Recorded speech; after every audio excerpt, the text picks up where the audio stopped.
राम राम। हम लोगों ने अभी तक 19वें दोहे तक किया था, जहां पर हमने ये दोहा नंबर 19 रामायण का किया था। अब हम लोग आगे का वाला जो है वो शुरू करेंगे। तो आगे में लिखा हुआ है, जैसे आप देखिए कि मैं आज आपके साथ पीडीएफ शेयर कर रही हूँ और उसमें बता रही हूँ कि आखर मधुर मनोहर दो, बरन बिलोचन जिन जी जो, सुमिरन सुलभ सुखद सब काहू, लोक लाह पर लोक निबाहु। दोनों अक्षर मधुर और मनोहर, दोनों अक्षर यानी कि रा और राम नाम, जो वर्णमाला शरीर के नेत्र हैं, भक्तों के जीवन है तथा स्मरण करने में सबके लिए सुलभ और सुख देने वाले हैं, और जो इस लोक में लाभ और परलोक में निर्वाह करते हैं, अर्थात भगवान के दिव्य धाम में दिव्य देह से सदा भगवत सेवा में नियुक्त रखते हैं।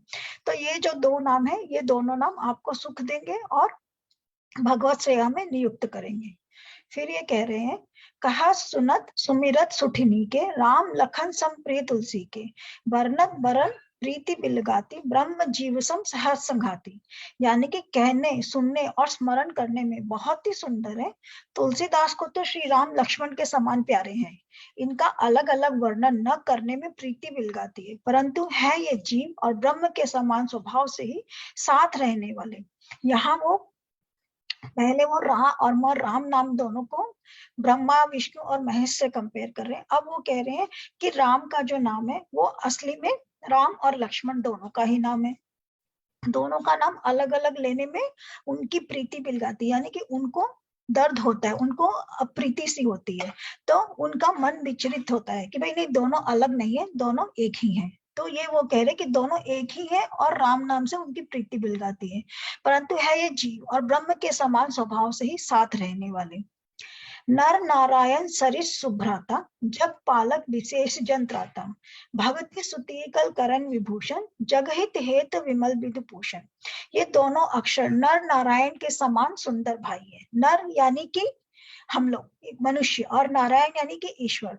तो ये कह रहे कि ये दोनों अक्षर नर नारायण के समान सुंदर भाई है, और ये जगत का पालन और विशेष रूप से भक्तों की रक्षा करने वाले हैं। ये भक्त रूपी सुंदर स्त्री के कानों पे सुंदर आभूषण है, और जगत के हित के लिए निर्मल चंद्रमा और सूर्य है। यानी कि ये जो जगत है हमारा, वो सूर्य और चंद्रमा दोनों के बिना नहीं चल सकता है। सूरज उगता है और उसके बाद में सूरज डूबता है, तो सूरज के होने से जो है हमारी पृथ्वी को रोशनी मिलती है, पेड़ पौधों के अंदर में अनाज उत्पन्न होता है क्लोरोफॉर्म से, तो सॉरी, क्लोरोफॉर्म नहीं, फोटोसिंथेसिस से। तो ये वो कहना चाह रहे हैं कि भाई सूरज और चंद्रमा जितना जरूरी है इस जग को चलाने के लिए, उतना ही राम का नाम भी जरूरी है। स्वाद तोसम सुगति सुधा के, कमठ शेष सम धर बसुधा के, जनमन मंजु कंज मधु करके, जीह जसोमति हरिहलधर से।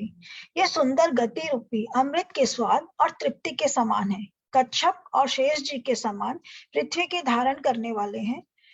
भक्तों के मन रूपी सुंदर कमल में विहार करने वाले भौरे के समान है, और जीव रूपी यशोदा के लिए श्री कृष्ण और बलराम जी के समान है। तो देखिए क्या कह रहे हैं कि राम का जो नाम है वो अमृत के स्वाद और तृप्ति के समान है, कच्छप और शेष जी के समान पृथ्वी के धारण करने वाले। जैसे कि मैंने आपको बताया था कि शेषनाग को तुम अपने ऊपर धारण किया ही था पृथ्वी को, क्योंकि पृथ्वी डोलती थी, तो पृथ्वी को उनको स्टेबल करना था, तो इसके लिए शेषनाग जी ने अपने ऊपर धारण किया ताकि पृथ्वी डोले नहीं। और कच्छप ने पृथ्वी को धारण करने वाले, कच्छप और शेष जी के समान पृथ्वी के धारण करने। कच्छप ने कब धारण किया? समुद्र मंथन के टाइम पर, जब वो जो समुद्र मेरू पर्वत को मेरू पर्वत जो है उसको समुद्र के अंदर में रख करके, और शेषनाग जो है उसका उसके चारों तरफ लिपट जाते हैं और दोनों तरफ से समुद्र मंथन होता है, तो वो जो पत्थर होता है वो डोलता रहता है। तो उस पत्थर के नीचे भगवान विष्णु जो है वो कच्छप बन करके जाते हैं, और उसके ऊपर में वो लोग उसका वो करते हैं। तो वो कह रहे हैं कि कच्छप और पृथ्वी के समान वो धारण करने वाले हैं। भक्तों के मन रूपी सुंदर कमल में विहार करने वाले भौरे के समान है, और जीव रूपी यशोदा के लिए श्री कृष्ण और बलराम जी के समान है। जीव रूपी यशोदा के लिए, जीव को वो यशोदा से कंपेयर कर रहे हैं कि यशोदा जी जो थी वो हमेशा श्री कृष्ण का नाम लेती रहती थी, वो हमेशा काना दाऊ कहती रहती थी। तो जैसे उनका नाम जपती थी, वैसा ही ये राम का नाम हमारे लिए है। एक छत्र एक मुकुटमणि, सब वर्णनि पर जोहू, तुलसी रघुवर नाम के वरन विराजत दो। तुलसीदास जी कहते हैं कि श्री रघुनाथ जी के नाम के दोनों अक्षर बड़ी शोभा देते हैं, जिनमें से एक छत्र रूप है और दूसरा मुकुट रूप। मुकुट रूप से सब अक्षरों के ऊपर है। तो क्या कह रहे हैं कि श्री राम जी का नाम को वो कंपेयर कर रहे हैं एक मणि और मुकुट से, कि राम जी का जो नाम है वो मुकुट के जैसा है। और मुकुट के ऊपर में, जैसे आपने देखा होगा कि एक मुकुट के ऊपर में वो कुछ, जैसे कृष्ण जी के मुकुट के ऊपर में वो लगी हुई रहती है, पंखी लगी हुई रहती है। तो वैसे ही ये कह रहे हैं कि रेफ का नाम, ये जो राम जी का नाम है वो बड़ा अक्षर है। तो एक तो जो है वो मुकुट के जैसा, और दूसरा जो है वो मुकुट के ऊपर में जो किलंगी होती है उसके जैसे शोभा देता है। समुझत सरिस नाम अरुनामी, प्रीति परस्पर प्रभु अनुगामी। नाम रूप दुई ईश उपाधि, अकथ अनादि सुसामुझी साधी। यानी कि कह रहे कि समझने में नाम और नामी दोनों एक से हैं, किंतु दोनों में परस्पर स्वामी और सेवक के समान प्रीति है। यहाँ पर नाम और नामी दोनों अलग, दोनों एक से हैं और दोनों में परस्पर स्वामी और सेवक के समान प्रीति है। यहाँ नाम और नामी का जो ये डिफरेंस है ये थोड़ा है निर्गुण और सगुण के जैसा, कि नाम जो है वो है निर्गुण और नामी जो है वो सगुण। तो कुछ इस तरीका से कंपेयर कर रहे हैं कि दोनों में परस्पर स्वामी और सेवक के समान प्रीति है, निर्गुण में और सगुण में। नाम और रूप दोनों ईश्वर की उपाधि है। ये दोनों अनिर्वचनीय, कि नाम और रूप दोनों ही ईश्वर की उपाधि, मतलब जो निर्गुण रूप ईश्वर को पूजा करता है वो भी, और जो सगुण रूप ईश्वर को है वो दोनों ही ईश्वर के हैं, और दोनों ही अनिर्वचनीय, मतलब दोनों को ही हम लोग अपनी भाषा के अंदर में हम लोग उसको बता नहीं सकते, क्योंकि वो हमारे बस का नहीं है। हम उतना उसको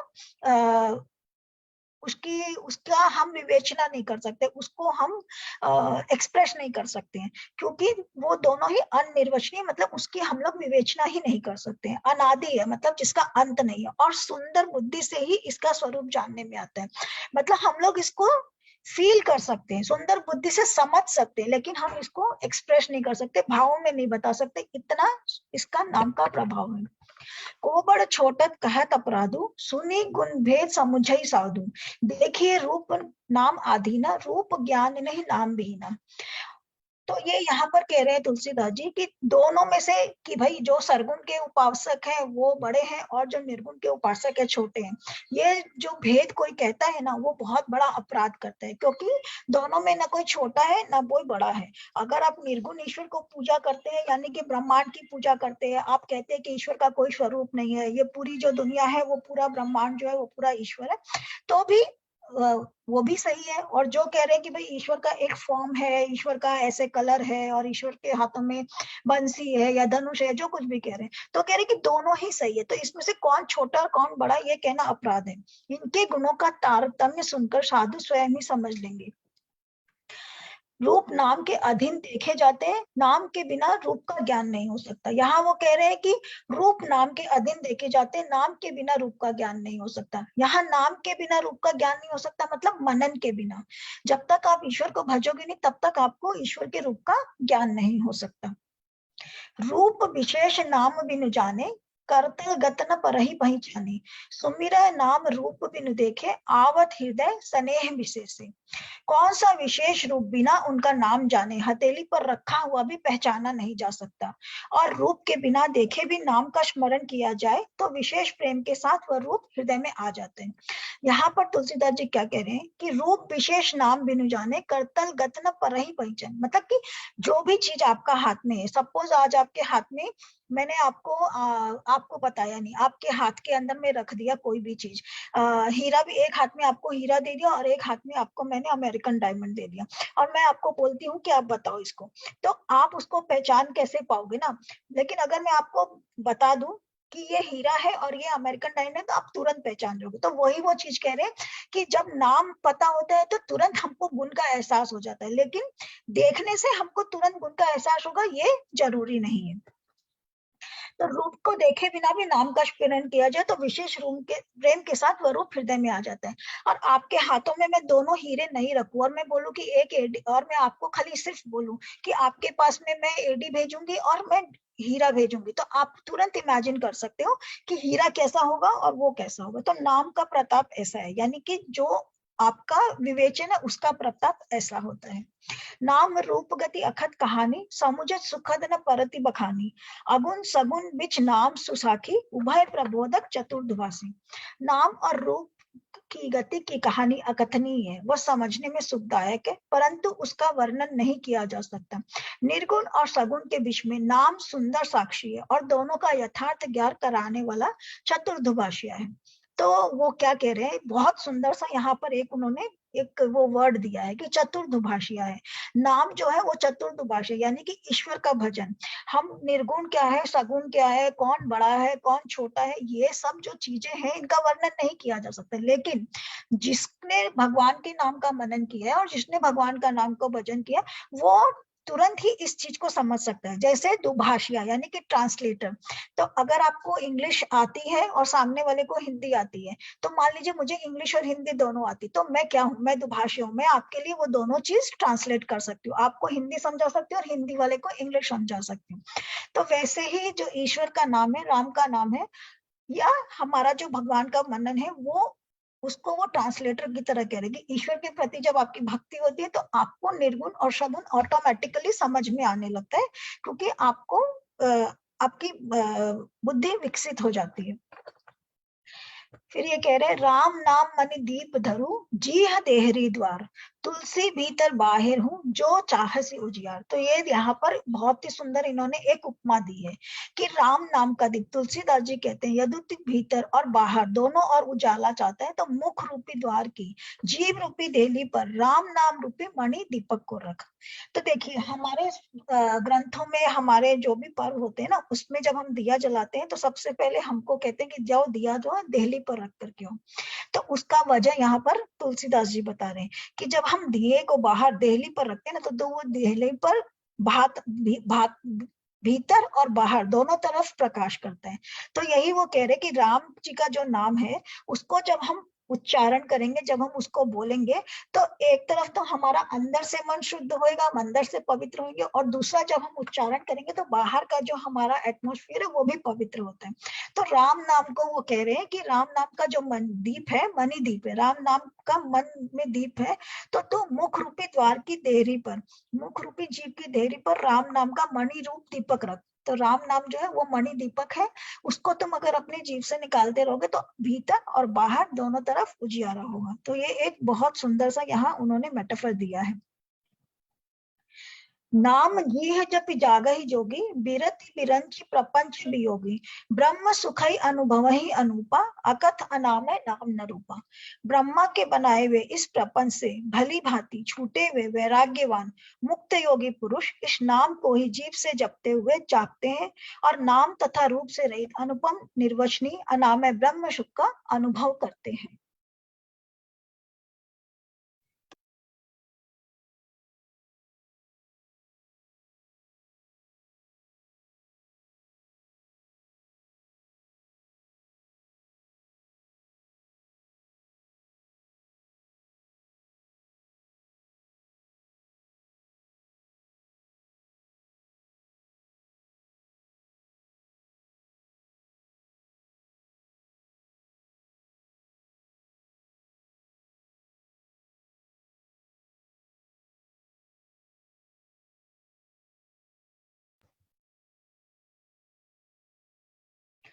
तो नाम जी जपि जागहि जोगी, बिरति बिरंच प्रपंच वियोगी, ब्रह्म सुखई अनुभव ही अनुपा, अकथ अनामय नाम न रूपा। ब्रह्मा के बनाए हुए इस प्रपंच से भली भांति छूटे हुए,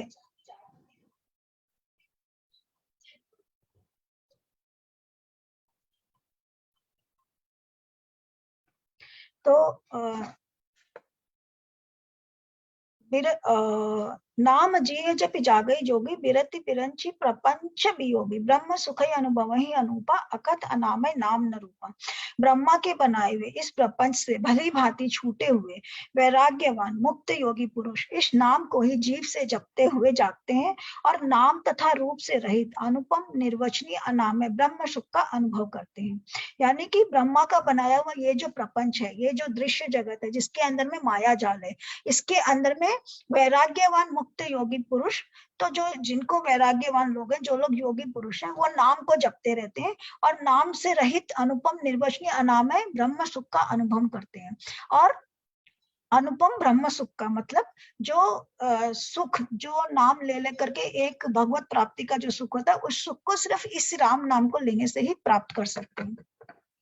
जाना चाहे गुण गति जेहू, नाम जीह जपि जानहि तेहू, साधक नाम जपहि लय लाए, हो ही सिद्ध अनिमादिक पाए। जो परमात्मा के गूढ़ रहस्य को जानना चाहते हैं, वे भी नाम को जीव से जप कर उसे जान लेते हैं। लौकिक सिद्धियों के चाहने वाले अर्थार्थी साधक लौ लगाकर नाम का जप करते हैं और अनिमादि सिद्धियों को पाकर सिद्ध हो जाते हैं। तो जो लोग परमात्मा का गूढ़ रहस्य को जानना चाहते हैं, वे भी नाम को जीव से जप कर उसे जान लेते हैं। और जो लोग खाली लौकिक सिद्धियों को, यानी कि मटेरियल वर्ल्ड में मटेरियल थिंग्स को चाहते हैं, पैसा, रुपया, मान, पावर, ये सब जिनको चाहिए, वो भी अगर नाम का जप करते तो उनको वो चीज मिलती है। और अणिमादि सिद्धियों को पाकर सिद्ध, 8 प्रकार की सिद्धियां हैं। जो 8 सिद्धियां हैं वो अलग अलग सिद्धियां हैं, जिसमें क्या बोलते हैं, उसमें एक अंतर्धान हो जाना वो एक सिद्धि है। फिर एक शरीर के रहते हुए एक जगह से होते हुए दूसरी जगह प्रकट हो जाना वो एक सिद्धि है। तो इस तरीके से 8 प्रकार की सिद्धियां हैं, जिनको जिनका मैं फिर कभी बताऊंगी, क्योंकि वो एक अलग ही वो एक अलग चीज है। 8 सिद्धियां हैं, जैसे सिद्धिदात्री की हम पूजा करते हैं ना इसमें नवरात्रि में, तो 8 सिद्धियां हैं जिनको आप योग के द्वारा और जप तप के द्वारा प्राप्त कर सकते हैं। तो 8 सिद्धियों का एक अलग वो है, जो मैं आपको फिर कभी बताऊंगी। जप ही नाम जिन आरत भारी, मिटहि कुसंकट हो ही सुखारी, राम भगत जर्ग प्रकारा, सुकृत चाव अनग उदारा। आर्त भक्त नाम जप करते हैं और उनके बड़े भारी बुरे बुरे संकट मिट जाते हैं और वे सुखी जाते हैं। जगत में 4 प्रकार के भजने वाले। अब देखिए यहाँ पर ये जो बता रहे हैं जगत में 4 प्रकार के भजने वाले हैं, ये इसका यहाँ पर तुलसीदास जी बता रहे हैं, मगर एक्चुअल में ये रामायण में नहीं है, ये है महाभारत में। महाभारत में भगवत गीता में जब भगवान गीता का जब प्रवचन देते हैं, तब कृष्ण भगवान जो है वो अर्जुन को बताते हैं कि 4 प्रकार के भक्त हैं। तो ये रामचरितमानस में तुलसीदास जी ने लिखा है, रामायण में नहीं लिखा हुआ, ठीक है। तो ये वहां से आ रहा है कि आर्त भक्त नाम जब करते हैं तो उनके बड़े भारी संकट मिट जाते हैं। और 4 प्रकार के भक्त हैं इस वर्ल्ड में। पहला है अर्थार्थी, यानी जो मटेरियल चीजों की चाह के लिए करता है, अर्थ के लिए, जिसको मटेरियल थिंग्स चाहिए। दूसरा है आर्त, संकट की निवृत्ति के लिए भजने वाला, यानी कि जो तकलीफ में फंस जाता है, जो संकट में फंस जाता है, शारीरिक संकट में फंस गया या कोई ऐसे संकट में फंस गया। मान लीजिए कोई जहाज में यात्रा कर रहा है और वो जहाज ऐसे ऐसे, तो वो संकट के अंदर में है। तो जब कोई संकट में फंस जाता है और उस संकट से निकलने के लिए भगवान को भजता है, वो एक दूसरे तरह का भक्त है भगवान का। तीसरा है जिज्ञासु। जिज्ञासु यानी कि हम लोग जिनको जानने की इच्छा है, समझने की इच्छा है, लॉजिक जानना है जिनको हर चीज के पीछे का, तो वो है जिज्ञासु। जिसको हर प्रकार से समझना है कि क्या हो क्या रहा है, वो है जिज्ञासु। और चौथा है ज्ञानी, यानी भगवान को तत्व से जानकर स्वाभाविक ही भगवान के प्रेम से, मतलब चौथा ज्ञानी वो है जो ना जिज्ञासु है, मतलब ना उसको जानना है कि क्या लॉजिक और क्या नहीं है, ना उसको अर्थ की कामना है, ना ही उसको संकट से डर लगता है, उसको किसी भी चीज से प्रयोजन नहीं है, वो बिना किसी प्रयोजन के भगवान को भक्त है। तो उसने ईश्वर को जान लिया, ईश्वर की महिमा को समझ लिया है। जैसे मीराबाई है, तो मीराबाई को लोग बोलते हैं कि मीराबाई जो है वो भगवान का अंध भक्ति है। वो भगवान, मुझे नहीं पता वो भगवान की अंध भक्ति है कि नहीं है, मगर मुझे लगता है वो ज्ञान की चरम सीमा है, जहां पर उनको एक्चुअल में पता था कि नहीं यही मुझे चाहिए, this is what I want. वो फोकस थी कि मेरा कृष्ण ही मेरा भगवान है, मुझे कृष्ण ही चाहिए। और इसीलिए वो बाद में जब वृंदावन के अंदर मंदिर में जाती है तो भगवान की मूर्ति में ही विलीन हो जाती है। तो ये है, ये मुझे लगता है ये ज्ञानी का स्वरूप है।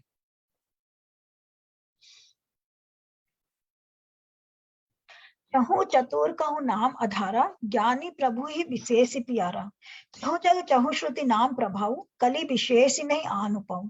चारों ही चतुर भक्तों को नाम का आधार है, उनमें ज्ञानी भक्त प्रभु को विशेष रूप से प्रिय है। ये तो चारों युगों और चारों ही वेदों में नाम का प्रभाव है, परंतु कलयुग में विशेष रूप से इस दूसरा कोई उपाय ही नहीं। तो देखिए क्या बोल रहे हैं यहाँ पर कि भगवान को सभी प्रिय है, चारों ही भक्त प्रिय है, क्योंकि चारों ही भगवान को भज रहे हैं। कोई वजह से भज रहा हो, बिना वजह से भज रहा हो। जैसे माँ को अपने सारे बच्चे प्यारे होते हैं ना, क्योंकि कोई बच्चा होता है जो माँ के पीछे पीछे पड़ा रहता है कि मम्मी के पीछे पीछे ही रहेगा। कोई बच्चा जो होता है उसको मम्मी पापा से मतलब रहता है, तो वो रहता है। तो माँ को सारे बच्चे प्यारे होते हैं, वैसे ही भगवान को अपने सारे भक्त प्यारे हैं, परंतु ज्ञानी उनको विशेष रूप से प्रिय। जैसे मैंने आपको बताया कि मीरा जी जो भगवान में विलीन हो गए, क्योंकि वो उनका वो भक्त है जिसको कुछ प्रयोजन नहीं, उसको सिर्फ भगवान से प्रयोजन, तो वो विशेष रूप से प्रिय है। यो तो चारों युगों में और चारों वेदों में नाम का प्रभाव, हर युग में नाम का प्रभाव है, हर युग में जप तप और मनन का प्रभाव है, परंतु कलयुग में नाम ही सबसे ऊपर है। सकल कामना हीन जो जे राम भगति रसलीन, नाम सुप्रीम पीयूष हृदय तिनों किए मनमीन। जो सब तरह की कामनाओं से रहित और श्री राम भक्ति के रस में लीन है, उन्होंने भी नाम के सुंदर प्रेम रूपी अमृत के सरोवर में अपने मन को मछली बना रखा है। अर्थात वे नाम रूपी सुधा का निरंतर आस्वादन करते रहते हैं और क्षण भर भी उससे अलग होना नहीं चाहते। अब देखिए यहाँ पर तुलसीदास जी ने कितनी सुंदर उपमा दी ना, कि वो कह रहे हैं कि नाम को जो है उसको अमृत के सरोवर में अपने मन को मछली बना लेते हैं। जो असली भक्त होते हैं ना, तो उनको क्या है कि अगर भगवान का नाम, जैसे मछली जो है वो सरोवर के जल से बाहर निकालो तो मर जाएगी, तो वैसे ही ऐसे भक्तों को अगर वो भजन मनन और ये सब नहीं करेंगे तो उनको उनका जीवन नष्ट हो जाएगा या वो प्राण त्याग देंगे। उनके लिए इतना प्रिय होता है भगवान का नाम। अगुण सगुण दुई ब्रह्म स्वरूपा, अकथ अगाध अनादि अनुपा। मोरे मदबड़ नाम दूते किए हो जो ही जो निज बस निज बूते। जैसे कि उन्होंने पहले भी बोला, क्या निर्गुण और सगुण ब्रह्म के दो स्वरूप है, ये दोनों ही अकथनीय अनादि और अनुपम है। मेरी सम्मति में नाम इन दोनों से बड़ा है, जिससे अपने बल से दोनों को अपने वश में कर रखा है। जैसे वो पहले बोले कि जो नाम का करता है, जो भगवान का भजन करता है, वो ट्रांसलेटर है। उसको सगुण और निगुण, जो लोग कहते हैं कि सगुण बड़ा है निर्गुण बड़ा, उन दोनों के बीच को वो में तारतम्य में बिठा सकता है, सामंजस्य बिठा सकता है। तो इसीलिए वो कह रहे हैं कि निर्गुण और सगुण दोनों ब्रह्मा के स्वरूप है, कि जो ब्रह्मा है वो भी और जो रूप वाला ब्रह्म है वो भी दोनों ही स्वरूप है और दोनों ही अनादि है, परंतु नाम इन दोनों से बड़ा है। यानी कि भगवान का मनन और भजन उन दोनों से बड़ा है, भगवान की बातें उनसे बड़ी है, क्योंकि इसने इन दोनों को अपने बल से दोनों को अपने वश में कर रखा है। इन दोनों को अपने वश में कैसे कर रखा है? जो निर्गुण है वो भी वो चाहे भगवान का प्रकार को आकार को नहीं मानते होंगे, परंतु वो भगवान की बातें तो करते हैं ना। वो किसी न किसी सुपर पावर की बातें करते हैं, ध्यान की बात करते हैं, कुछ भी करते हैं कि भाई मैं ध्यान में रहूंगा। उनको कुछ नहीं करना, उनको सिर्फ ध्यान करना है और ध्यान के अंदर में ईश्वर, ये प्रकृति है, ये पावर है, ऐसे देखना है। तो वो कुछ ना कुछ तो वो भी मनन कर ही रहे हैं। तो इसीलिए नाम का प्रभाव, नाम ने दोनों को वश में कर रखा है। प्रौढ़ी सुजन जनि जान ही जन की, कहा हो प्रतीति प्रीति रुचि मन की। एक दारुगत देखिए एकु, पावक समझुग ब्रह्म विवेकु। उभय अगम जुग सुगम नामते, कहे हूँ नाम बड़ ब्रह्म रामते। व्यापक एक ब्रह्म अविनाशी, सत चेतन घन आनंद राशि। सज्जनगढ़ इस बात को मुझ दास की डिटाई या केवल काव्योक्ति न समझे। कौन सी बात को? कि भाई नाम जो है वो निर्गुण और सगुण दोनों से बड़ा है, इसको काव्योक्ति मत समझिए। मैं अपने मन के विश्वास प्रेम और रुचि की बात कहता हूँ। वो कह रहे हैं ये मेरे मन की बात है, मेरे मन के विश्वास प्रेम और रुचि की बात है कि दोनों प्रकार के ब्रह्म का ज्ञान अग्नि के समान है। दोनों प्रकार का जो ज्ञान है, सरगुण ब्रह्म का ज्ञान और निर्गुण ब्रह्म का, यानी कि मेडिटेशन और जो निर्गुण ब्रह्म को मानते हैं कि ईश्वर का कोई स्वरूप नहीं होता, दोनों ही अग्नि के समान है। तो वो उसको किससे कंपेयर कर रहे हैं कि वो दोनों जो है वो है बांस में या लकड़ी में छुपी हुई अग्नि। यानी कि क्या, कि जो लकड़ी को जब घसते हैं हम लोग तो उसमें से अग्नि प्रकट होती है और एक लकड़ी है। यानी कि तो जो निर्गुण है वो लकड़ी में छुपी हुई अग्नि है और सगुण जो वो लकड़ी है। तो हम जो जो सगुण ईश्वर को पूजा करते हैं वो लकड़ी की पूजा कर रहे हैं, और जिन निर्गुण ब्रह्म की पूजा कर रहे हैं वो लकड़ी में छुपे हुए अग्नि की पूजा कर रहे हैं। तो इस तरीका से वो कह रहे हैं कि उनके मन के हिसाब से, उनका विश्वास और उनकी रुचि की बात वो कह रहे हैं, परंतु नाम से दोनों सुगम हो जाते हैं। इसी से मैंने नाम को ब्रह्म और नाम से बड़ा कहा है। तो वो क्या कह रहे हैं कि नाम से दोनों बड़े हो जाते हैं, यानी कि भक्ति से, भगवान का नाम से। जो लोग निर्गुण ब्रह्म को भी मानते हैं ना, वो भी ईश्वर का नाम तो लेते ही हैं। वो कोई ना कोई, जैसे निर्गुण का, जैसे अगर आप एग्जांपल लेंगे तो जैसे मुस्लिम लोग हैं, उनका, क्रिश्चियंस है, उनके कोई भी भगवान का आकार नहीं है, वो किसी भी मूर्ति पूजा को नहीं करते, परंतु उनके पास में भी रोजरी रहती है, वो लोग भी अपना भगवान का मनन वगैरह तो करते ही रहते, चाहे वो सगुण रूप में ना माने, लेकिन नाम तो करते हैं ना, भजते तो है ही ना ईश्वर को। उनकी भी एक कुरान है, उनके भी बाइबल है, और जो हमारे में भी जो निर्गुण ब्रह्म को पूछते हैं, उनके पास में भी वो निर्गुण का भले ही स्वरूप न माने, लेकिन वो ओम का उच्चारण या जाप वगैरह तो करते ही हैं। तो इसलिए नाम बड़ा है। अष्टप्रभु हृदय अछत अविकारी, सकल जीव जग दीन दुखारी, नाम निरूपण नाम जतनते, सो प्रगटत जिमि मोल रतनते। ऐसे विकार रहित प्रभु के हृदय में रहते भी जगत के सब जीव दीन और दुखी है। नाम का निरूपण करके, नाम का जतन, वही ब्रह्म ऐसे प्रकट हो जाता है जैसे रत्न के जाने से उसका मूल्य। तो क्या कह रहे हैं कि ये जो जगत है ना, इस जगत में सभी लोग दुख है, दीन है और दुखी है, सभी लोग कोई ना कोई, किसी ना कोई को कोई ना कुछ दुख लगा हुआ है, सभी दुखी है। परंतु जो नाम की महिमा जानता है, जो ईश्वर की महिमा जानता है, वो ईश्वर का नाम ले लेकर के वो ईश्वर का नाम ले लेकर के वो रत्न पा जाता है, जैसे उसके सामने वो ब्रह्म प्रकट हो जाता है, जैसे रत्न के जानने से उसका मूल्य। यानी कि जो रत्न को हम जानते ही नहीं है, उसका हम मोल भी नहीं लगा सकते। तो जो ब्रह्म को हम जानते ही नहीं है, उसका हम मोल कैसे लगाएंगे ना, जिस ब्रह्म को हमने जाना ही नहीं है। जो अगर मूर्ति पूजा गलत होती तो मीरा जी क्या पूजा कर करके, भगवान की मूर्ति की पूजा कर करके क्या भगवान में विलीन हो सकती थी? नहीं। तो जिसने उसको जाना ही नहीं है, वो, उसके लिए उसका क्या मोल? जिसको पता है वही उसका मोल जानता है कि नाम का क्या मोल है और निर्गुण और सगुण का क्या मोल है।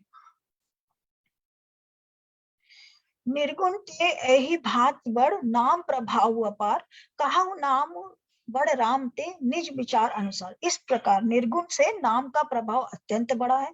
अब अपने विचार के अनुसार कहता हूं कि नाम राम से भी बड़ा है।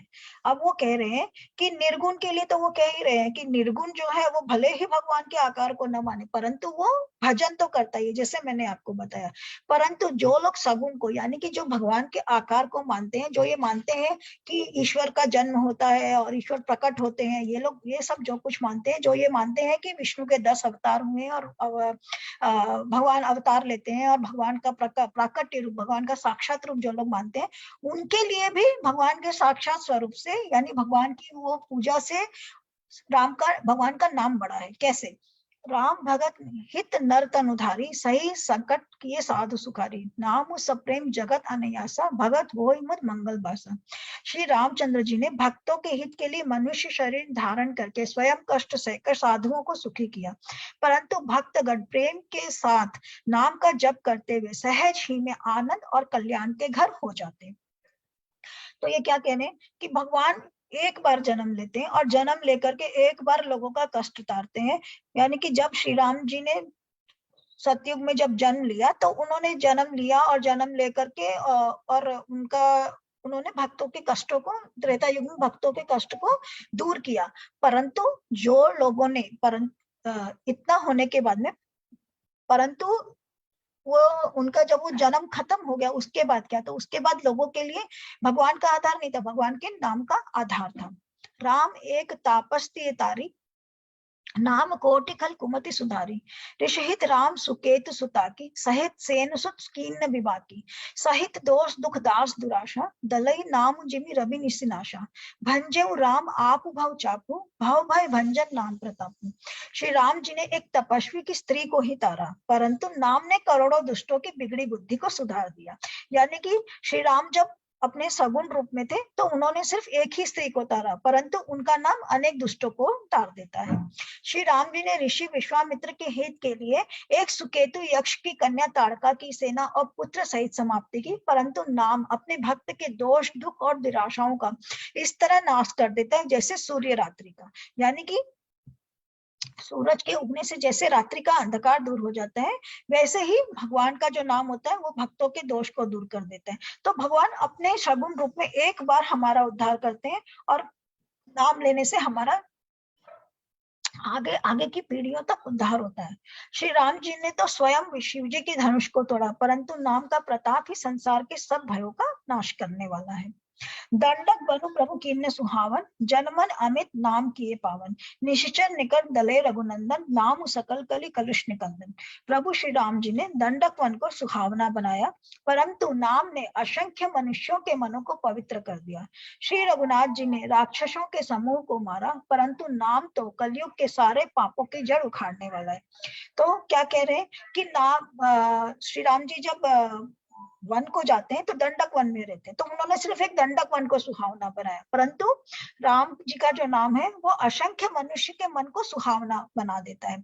और रघुनाथ जी ने जैसे राक्षसों के समूह को मारा, परंतु नाम तो कलयुग के सारे पापों की जड़ उखाड़ने वाला है। तो श्री राम जी ने सिर्फ राक्षसों का अंत किया है और उनके जो नाम है उसने अनेकों मनुष्यों के कलयुग के पापों को खत्म कर दिया है। शबरी गीत सुसेवकनी सुगति तीन रघुनाथ, नाम उधारे अमित खल वेद विदित गुणनाथ। श्री रघुनाथ जी ने तो सबरी, जटायु आदि उत्तम सेवकों को ही मुक्ति दी, परंतु नाम ने अगणित दुष्टों का उद्धार किया। नाम के गुणों की कथा वेदों में प्रसिद्ध है। राम सुकंठ विभीषण दो, राखे शरण जानु सबको, नाम गरीब अनेक निवाजे, लोक वेद पर बिरिद विराजे। श्री राम जी ने सुग्रीव और विभीषण दोनों को ही अपनी शरण में रखा, यह सब कोई जानते, परंतु नाम ने अनेक गरीबों पर कृपा की है। नाम का यह सुंदर विरद लोक और वेद में विशेष रूप से प्रकाशित है। यानी कि क्या, विभीषण जो है वो एक राक्षस था और ये जो सुग्रीव जो था वो एक वानर था। दोनों ही पहले राजा थे और दोनों ही पहले बुरी संगति में थे, परंतु दोनों ने नाम को मतलब भगवान का नाम ले लेकर अपने आप को शुद्ध किया। तो कह रहे कि वो दोनों को प्रभु जानते थे, परंतु उन दोनों को अपनी शरण में रखा और दोनों को उद्धार किया। परंतु जो राम का जो नाम है वो गरीब निवाज अनाके, मतलब ये जो राम का नाम है वो अनेकों का मालिक है और अनेकों का उद्धार उस नाम से हो गया है। राम भालु कपि कटुक बटोरा, सेतु हेतु श्रम कीन न थोरा, नाम लेत भव सिंधु सुखाई, करहु विचार सुजन मन माही। तो ये कह रहे हैं कि श्री राम जी ने तो भालू और बंदरों की सेना बटोरी और समुद्र पर पुल बांधने के लिए थोड़ा परिश्रम नहीं किया, परंतु नाम लेते ही समुद्र सूख जाता है। सज्जनगण मन में विचार कीजिए कि दोनों में कौन बड़ा है। यहाँ पर वो कह रहे हैं कि श्री राम जी ने भालुओं की और बंदरों की सेना बटोरी और समंदर के ऊपर में उनको जब लंका को पार करना था तो समंदर पे पुल बांधने के लिए उनको बड़ी मेहनत करनी पड़ी। समंदर को उनको वो कई दिनों तक वहां 1 महीने तक वेट करते रहे, फिर उन्होंने समंदर को धमकी दी कि मैं तुमको सोख दूंगा, तो उनको बहुत श्रम करना पड़ा, तब जाकर के वो समंदर के ऊपर में पुल बांध सके। परंतु राम का जो नाम है वो आपके मन के लिए वैसा वाला पुल है, जो इतना तकलीफ करके जो पुल बनाया वो पुल आपके मन के अंदर में ऑटोमेटिकली बन जाएगा अगर आप राम का नाम लेते। तो इसलिए राम का नाम राम जी से भी बड़ा है, ये वो कह रहे हैं। राम सकुल रन रावण उमारा, सीय सहित निज पुर पगुधारा, राजा राम अवध राजधानी, गावत गुण शुर मुनिबर बानी, सेवक सुमिरत नाम सप्रीति, बिनु श्रम प्रबल मोह तलु जीती, फिरत स्नेह मगन सुख अपने, नाम प्रसाद सोच नहीं सपने। श्री रामचंद्र जी ने कुटुंब सहित रावण को युद्ध में मारा, तब सीता सहित उन्होंने अपने नगर में प्रवेश किया। राम राजा हुए, अवध उनकी राजधानी हुई। देवता और मुनि सुंदर वाणी से जिसका गुण गाते हैं, परंतु सेवक प्रेम पूर्वक नाम के स्मरण मात्र से बिना परिश्रम मोह की प्रबल सेना को जीतकर प्रेम में मग्न हुए अपने ही सुख में विचरते हैं। नाम के प्रसाद से उन्हें सपने में भी कोई चिंता नहीं सताती। या पर ये तो आप समझ ही गए होंगे। ब्रह्म राम ते नाम बड़ वरदायक वरदानी, रामचरित सतकोटि महा लिय महेश जी जानी। इस प्रकार नाम ब्रह्म और सगुण दोनों से बड़ा है, यह वरदान देने वालों को भी वर देने वाला है। श्री शिव जी ने अपने हृदय में यह जानकर ही 100 करोड़ रामचरित्र में से इस राम नाम को ग्रहण किया। वो क्या कह रहे हैं कि राम का जो नाम है, ये सारे एग्जाम्पल्स देकर के वो कह रहे हैं कि मेरे हिसाब से, उनके हिसाब से राम जो है वो ब्रह्म यानी कि निर्गुण परमात्मा और सगुण परमात्मा यानी कि राम कृष्ण जो भी सगुण परमात्मा है उन दोनों से बड़ा है। यह वरदान देने वालों को भी वर देने वाला है। मतलब जो लोग वरदान देते हैं यानी कि कौन, जो ईश्वर है, जो आपसे बड़े हैं, जिनके पास में सिद्धियां हैं, जो आपको वरदान दे सकते हैं, उनसे भी बड़ा है, उनसे ज्यादा वर देने वाला है। और श्री शिव जी ने अपने हृदय में यह जानकर ही 100 करोड़ रामचरित्रों में से इस राम नाम को चुनकर ग्रहण किया है। यहाँ पर हमारा पहला पारायण खत्म हो गया है और अब हम इसके आगे पढ़ना शुरू कर लेते हैं। रामायण के अंदर में टोटल में 7 कांड है और 9 पारायण है और 30 मास पारायण है। तो आप जिसको जैसी सुविधा हो वो उस सुविधा के हिसाब से इसको पढ़ सकता है। नाम प्रसाद शंभु अविनाशी, साजु अमंगल मंगल राशि, सुन संकादिक सिद्ध मुनि जोगी, नाम प्रसाद ब्रह्म सुख भोगी। नाम ही के प्रसाद से शिव जी अविनाशी है और अमंगल वेश वाले होने पर भी मंगल की राशि है। नाम ही के प्रसाद से शिव जी अविनाशी है, मतलब शिव जी का क्या है, शिव जी का जब हम पूजा करते हैं तो शिव जी की कोई वैसे वाली छवि की पूजा नहीं करते, मूर्ति की, हम शिव जी के लिंग की पूजा करते हैं। तो शिव जी का क्या है, शिव जी को हम नाम से ज्यादा ओम, ये शिव जी का को शिव जी इज सिनोनिमस विद ओम, है ना, कि ओम का उच्चारण जो है वो शिव जी का उच्चारण है। तो वो कह रहे हैं कि शिव जी जो है नाम के प्रसाद से शिव जी अविनाशी, क्योंकि शिव जी का नाम ही काफी है, उनके सगुण रूप की किसी को जरूरत नहीं है। और अमंगल वेश वाले होने पर भी मंगल की राशि। अमंगल वेश यानी शिव जी का जो वेश है कि भाई वो ये क्या बोलते हैं, उनका जो वेश अमंगल है इन द सेंस कि वो हमेशा छाल पहने हुए रहते हैं, उनके शरीर पर भभूत लगी हुई रहती है और उनके कंठ जो है वहां पर नीला हो गया है, बिकॉज उन्होंने जहर पिया तो वो नीला हो गया है।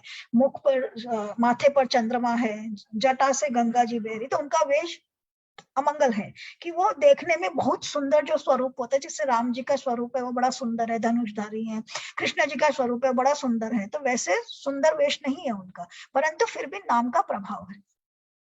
सुखदेव जी और शनकादि सिद्ध मुनि योगी गण ही नाम ही के प्रसाद से ब्रह्मानंद को भोगते हैं। नारद जाने नाम प्रतापु, जग प्रिय हरि हरि हर प्रिय आपू, नाम जपत प्रभु कीर्ण प्रसादु, भगत शिरोमणि भे प्रहलाद। नारद जी ने नाम के प्रसाद को जाना है, हरि सारे संसार को प्यारे हैं और आप हरि और हर दोनों को प्यारे, यानी कि नारद मुनि को पता था कि भगवान का नाम सबसे ऊपर होता है, वो हमेशा क्या बोलते रहते, नारायण नारायण। तो ये वही कह रहे कि नारद जी को पता था, इसलिए वो हमेशा भगवान का नाम जपते रहते थे। और नाम के जपने प्रभु ने कृपा की, जिससे प्रहलाद भक्त शिरोमणि हो गए। और भक्त प्रहलाद का कहानी तो आपको पता होगा कि भक्त प्रहलाद जो है वो भगवान को ढूंढने के लिए जंगलों में जाता है और सिर्फ वो वहां पर भगवान का नाम जपते रहता है और जपते जपते जपते उसके अंदर में उसको भगवान के दर्शन हो जाते हैं, उसको भगवान मिल जाते हैं और उसको वो हमेशा भगवान का नाम ही लेता रहता था। तो उसका इतना पावर था, भगवान उसके लिए इतना करते थे कि जो होलिका थी उसको ये वर था कि होलिका जो है अग्नि में कभी जल नहीं सकती है। तो उसका जो पिता था हिरण्यकश्यप, वो बोलता था कि मैं ही भगवान हूं, तो मैं सबसे बड़ा भगवान हूँ, सबको मेरा ही नाम लेना है। परंतु प्रहलाद जो था वो अपने पिता को भगवान नहीं मानता था, वो विष्णु जी को, भगवान विष्णु को भगवान मानता था। तो उसके कारण गुस्से में आकर के वो अपनी बहन को बोलता है कि तुम इसको लेकर के अग्नि में बैठ जाओ, तो अग्नि में ये जल जाएगा और तुम नहीं जलोगे। परंतु क्या होता है, नाम के प्रभाव से होलिका जल जाती है और प्रहलाद बच जाता है। नारद जाने नाम प्रताप हो, ध्रुव सगलाने जपेऊ हरि नाऊ, पायव अचल अनुपम ठाऊ, सुमिरी पवन सुत पावन नामू, अपने बस करी राखे रामू। ध्रुव जी ने ग्लानि से हरि नाम को जपा। जैसे हमने बताया आपको कि भगवान के 4 तरह के भक्त हैं। तो ध्रुव जो है उसने ग्लानि से, यानी कि अपनी सौतेली माता के वचनों से दुखी होकर हरि नाम को जपा। तो कि उसकी माता ने, ध्रुव के जो पिता थे वो सौतेली माँ और सौतेले पुत्र उत्तम था उसका नाम या उत्तर था, उसको प्यार करते थे और ध्रुव को प्यार नहीं करते थे। तो हमेशा वो गोद में अपनी उसको बैठाते थे, उत्तम को और ध्रुव को। तो उससे वो दुखी हो जाता है और दुख में वो भगवान को ढूंढने निकल पड़ता है कि उसकी माता बोलती कि तेरे एक्चुअल पिता वो हैं। तो वो अपने पिता की गोद में बैठने के लिए निकल जाता है। तो वो दुख से जाता है, यानी कि संकट में या दुख से, जो हम बोलते हैं आर्त होकर के, वो भगवान को प्राप्त करता है जाता है। परंतु फिर भी वो भगवान को प्राप्त कर लेता है, क्योंकि वो आर्त होकर पुकारता है, परंतु वो एक्चुअल में सच्चा भक्त बन जाता है। और हनुमान जी ने पवित्र नाम का स्मरण करके श्री राम जी को अपने वश में कर रखा है। अपितु जामिल गजु गनिकाऊ, भय मुकुर हरि नाम प्रभाऊ, कहो कहा नगी नाम बढ़ाई, राम ने सकहि नाम गुन गाई। नीच अजामिल गज और गणिका भी श्री हरि के नाम के प्रभाव से मुक्त हो गए। नीच अजामिल गज और गणिका, गज यानी कि गजेंद्र, गजेंद्र मोक्ष का पाश तो सभी को पता होगा कि गजेंद्र ने विष्णु को पुकार लगाई, उसका पांव जो है वो मगरमच्छ जो रहता है वो उसका पांव पकड़ के रखता है। तो वो एक कथा है। ये नीच अजामिल गज और गणिका, ये सब की कथा जो है इसमें भागवत के अंदर में है। तो ये कथा वहां से आई हुई है। ये कथा अभी कहने लगेंगे तो हमारी रामायण रह जाएगी, तो ये कथा हम फिर कभी करेंगे। तो ये नीच अजामिल गज और गणिका, ये लोग जो तीनों थे, ये तीनों ही भगवान का नाम लेकर के और भगवान के प्रभाव से मुक्त हो गए, इस अपने जो योनि थी उससे मुक्ति पा गए। तो मैं नाम की बड़ाई कहाँ तक कहूँ, राम भी नाम के गुणों को नहीं गा सकते। जब भगवान राम खुद ही अपने नाम के गुणों को नहीं बता सकते हैं, तो तुलसी तो बहुत छोटी चीज है उनके गुणों को बताने के लिए। चहु जग तीन काल तिहु लोका, भय नाम जपि जीव बिसोका। वेद पुराण संत मत एहु, सकल सुकृत फल राम से नेहु। चारों युगों में, तीनों कालों में और तीनों लोकों में नाम को जपकर जीव शोक रहित हुए हैं। वेद पुराण और संतों का मत यही है कि समस्त पुण्यों का फल श्री राम जी में प्रेम होना है।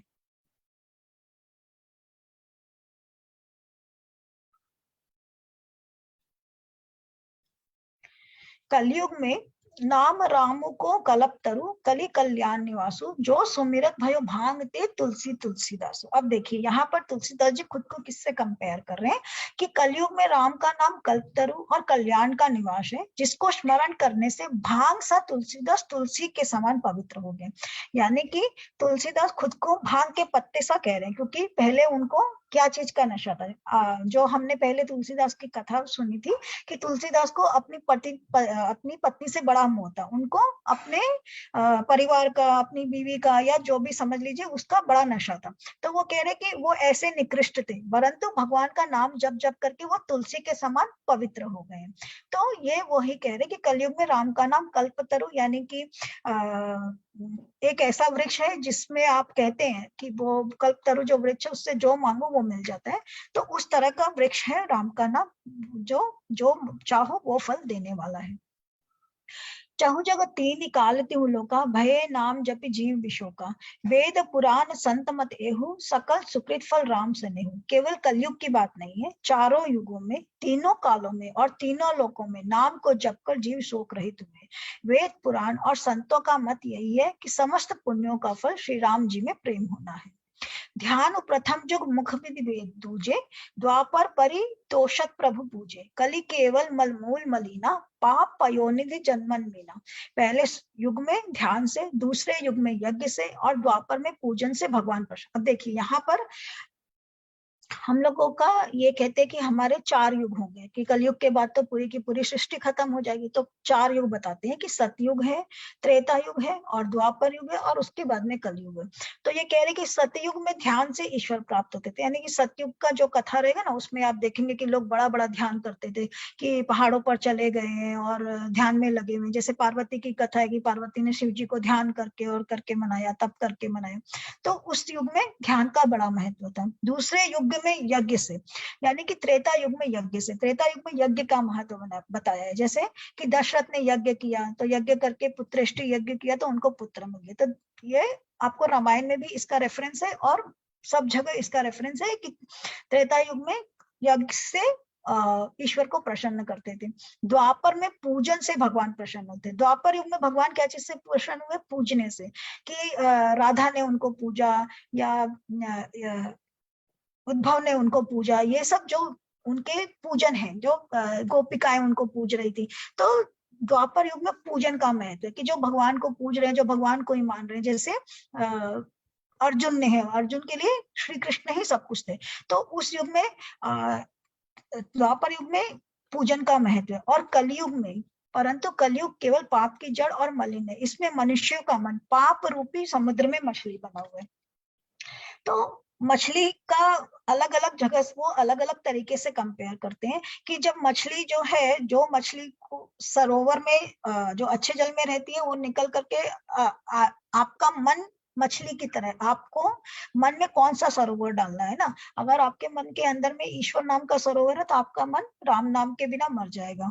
और अगर आपका मन के अंदर में पाप का सरोवर है तो आपको उस पानी के अंदर में मतलब गलत कार्यों में और दूषित कार्यों में रहना ही अच्छा लगेगा।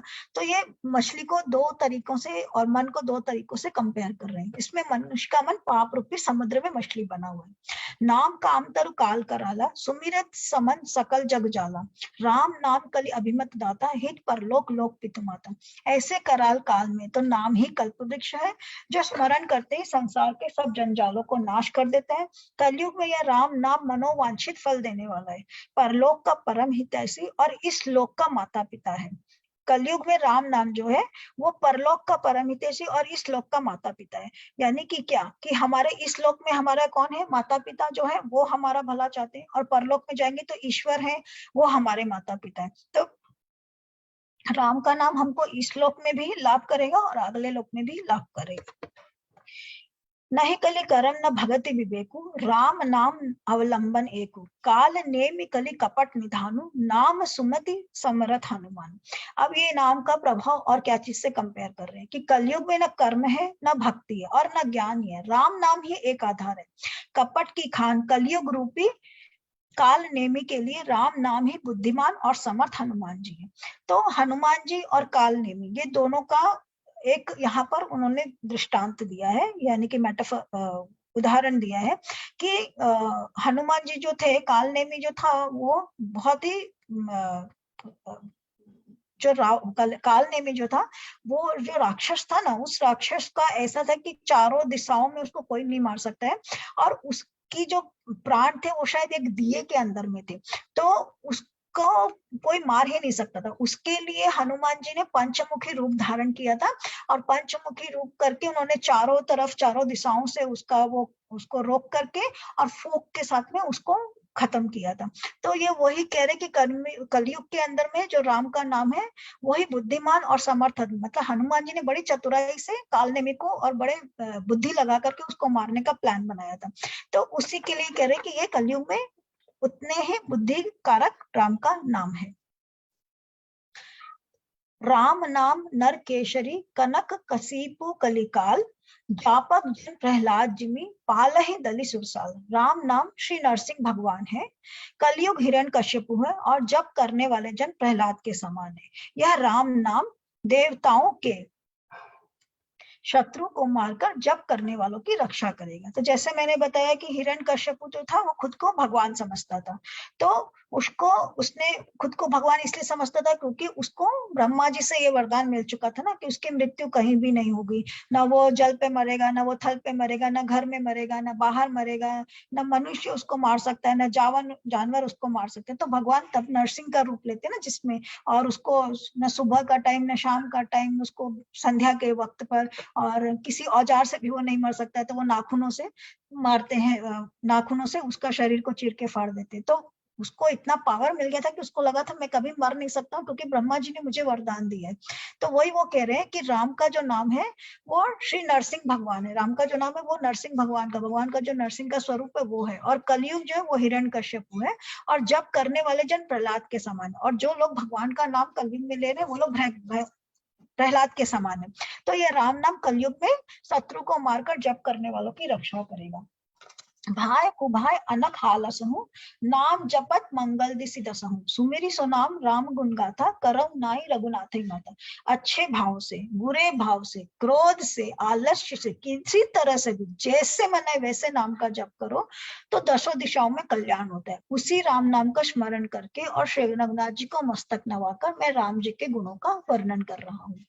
मोरी सुधारे सो सब भांति जासु कृपा नहीं कृपा अघाती राम सुस्वामी कुसेवक मोसो निज दिशि देखी दया निधि पोसो। अब देखिए ये अपने आप को कैसे कंपेयर कर रहे हैं, बड़ा सुंदर सा है कि वे मेरी सब तरह से सुधार लेंगे जिनकी कृपा करने से नहीं अगाती, राम से उत्तम स्वामी और मुझ सरीखा बुरा सेवक, इतने पर भी उन दया निधि ने अपनी ओर देखकर मेरा पालन किया।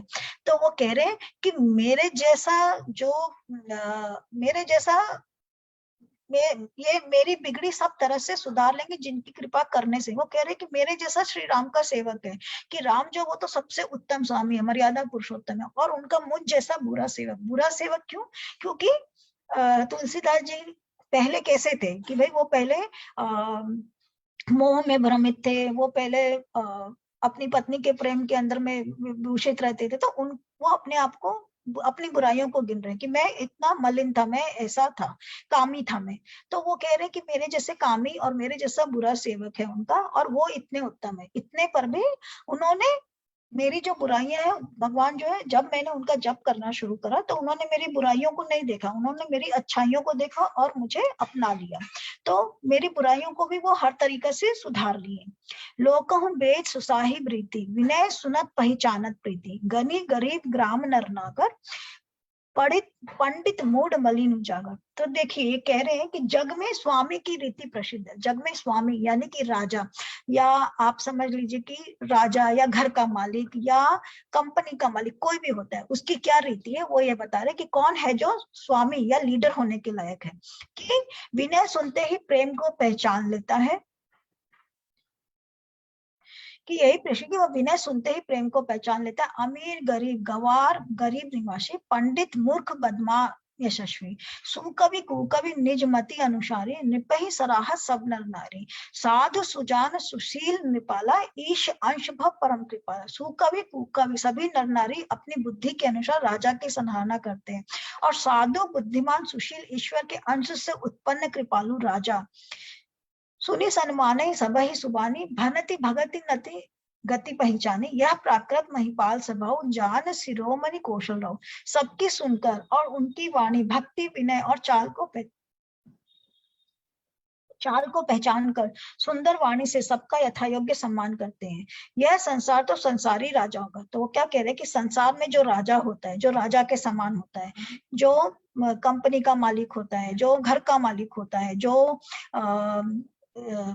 जमींदार होता है, जो भी होता है, जो भी लोग राजा के, उनका क्या स्वभाव होता है कि सभी लोग उनकी बड़ाई करते हैं, सभी उनके बिरद गाते हैं, सभी कहते हैं कि वो बड़ा अच्छा है, मुंह पर सब उनकी सराहना करते हैं। परंतु जो असली राजा होता है, जो सही राजा होता है, वो क्या होता है, वो पहचान सकता है कि मेरी सराहना करने वाले सबकी सुनकर और उनकी वाणी भक्ति और विनय की चाल को पहचान कर सबका यथा योग्य सम्मान करते हैं। यानी कि वो पहचान सकता है कि कौन मेरा, किसके योग्य क्या सम्मान है, इनमें से कौन सही है कौन गलत है, उनकी योग्यता को वो पहचान सकता है। ये सांसारिक राजाओं का गुण है। परंतु श्री रामचंद्र जी तो मर्यादा पुरुषोत्तम है, सारे जगत के राजा हैं, तो उनकी तो बुद्धि और कितनी चतुर होगी।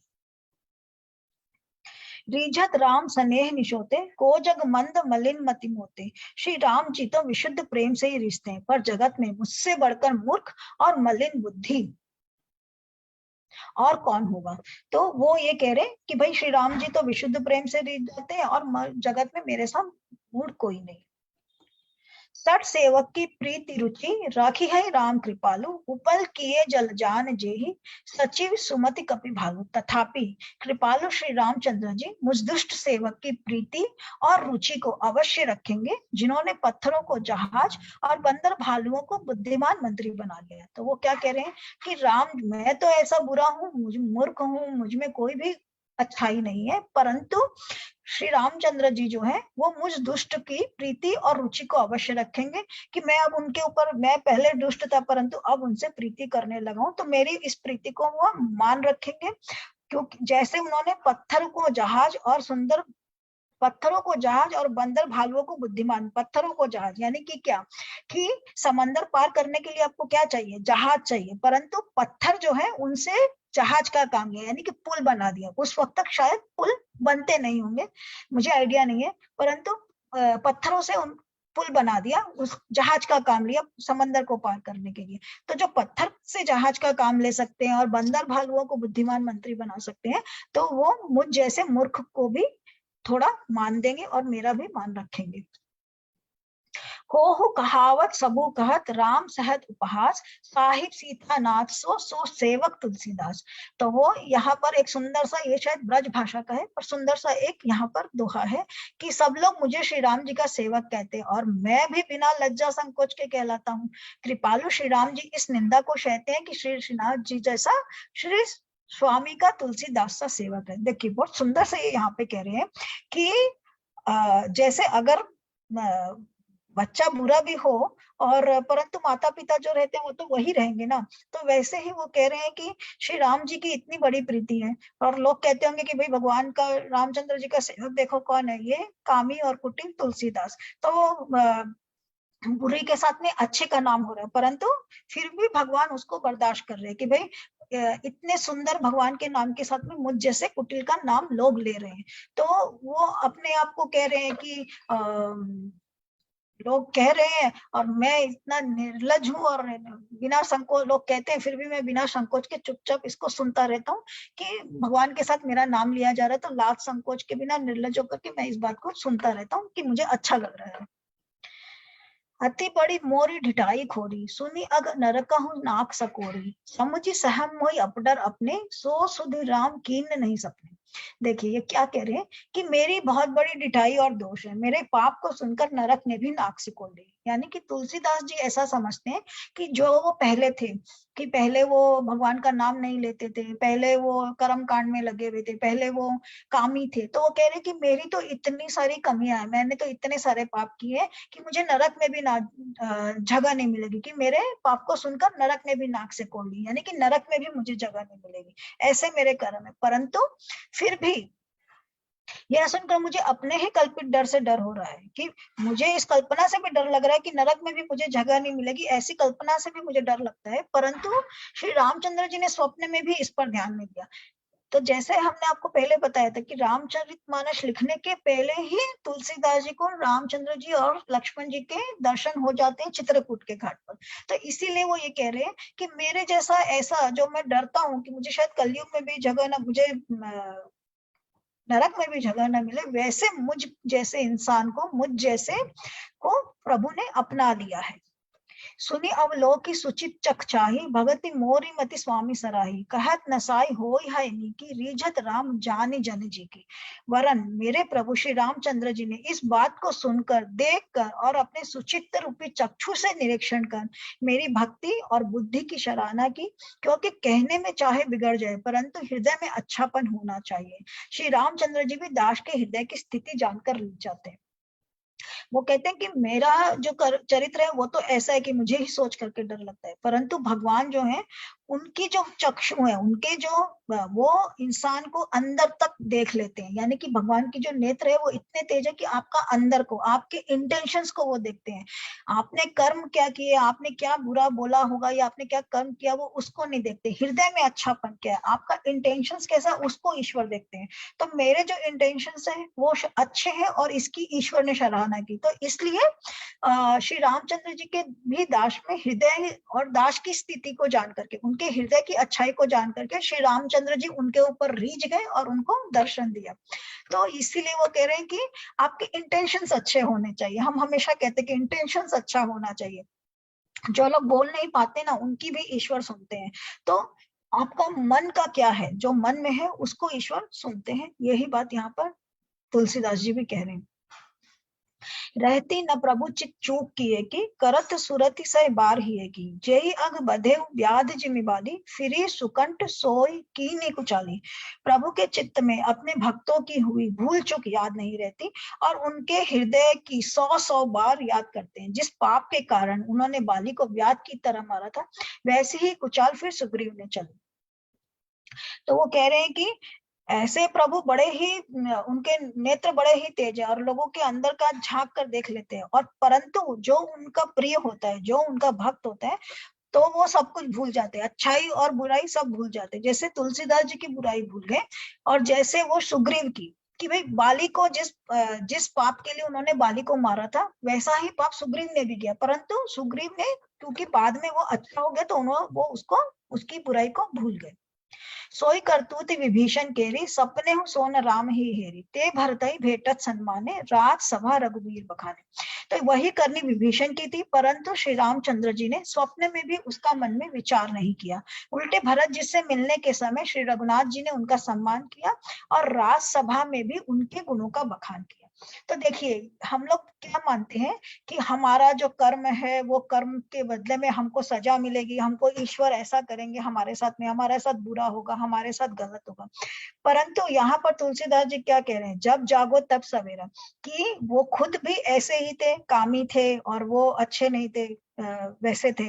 विभीषण भी वैसा ही था, और सुग्रीव भी ऐसा ही था, कि उन सबकी करनी जो थी पहले खराब थी, बाद में वो सारे के सारे अपने आप को सुधार ले। तो वो ये कह रहे कि जब आप सुधर जाते हो, तो भगवान आपकी पुरानी बातों को भूल जाते हैं, आपकी जो अच्छाई, आपका जो इंटेंशन है, उसको भगवान याद रखते हैं, और उसी के ऊपर में भगवान रिझते हैं, और उसका ही गुणों का बखान भी भगवान करते हैं।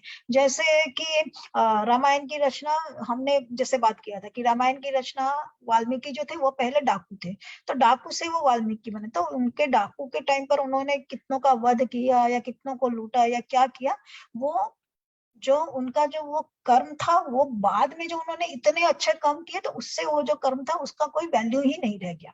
तो इसी बात को वो कह रहे हैं कि इसी बात, मतलब वो कह रहे हैं कि जब जागो तब सवेरा, जब तुम समझो, तुम वो ईश्वर का नाम लो, तो ईश्वर तुम्हारों को पार करेंगे। प्रभु तिरु रूप कपिडार पर, ते किए आप समान, तुलसी कहूं न राम से, साहिब सील निधान।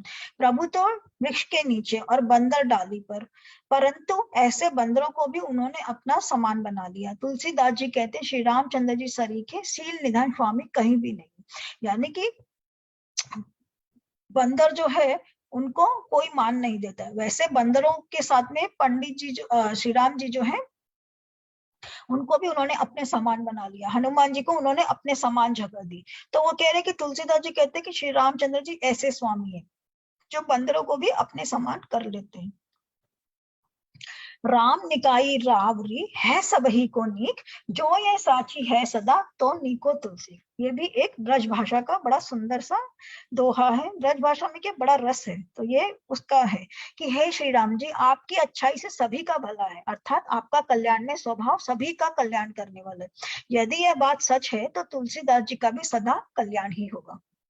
एहि विधि निज गुण दोष कही, सबहि बहुरी सिरुनाई, बरनो रघुवर बिरज जसु, सुनी कली कलुष नशाई। इस प्रकार अपने गुण दोषों को कहकर और सबको फिर शीश नवाकर मैं श्री रघुनाथ जी का निर्मल यश वर्णन करता हूँ, जिसके सुनने से कलयुग के पाप नष्ट हो जाते हैं।